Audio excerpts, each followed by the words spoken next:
Assalamualaikum warahmatullahi wabarakatuh. Apakah kelebihan menghidupkan Ramadan?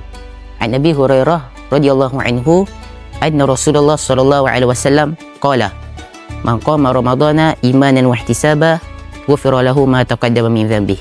Muttafaqun alaih.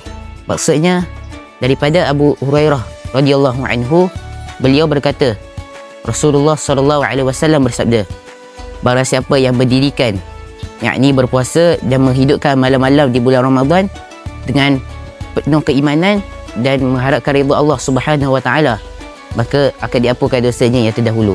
Yang pertama, Allah Subhanahu wa taala telah mensyariatkan kepada umat Islam berpuasa pada siang hari dan menggalakkan solat tarawih dan menjaga malam-malamnya dengan beribadat kepada Allah Subhanahu wa taala. Dan yang kedua, ganjaran bagi orang yang menghidupkan bulan Ramadan dengan solat tahajud, solat witir dan sebagainya, Allah Subhanahu wa taala akan mengampunkan dosanya.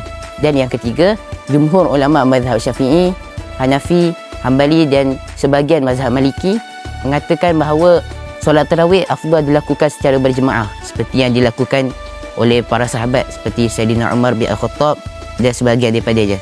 Marilah sama-sama kita menghidupkan Ramadan dan malam-malamnya, lebih-lebih lagi di 10 akhir Ramadan ini, insya-Allah. Assalamualaikum warahmatullahi wabarakatuh.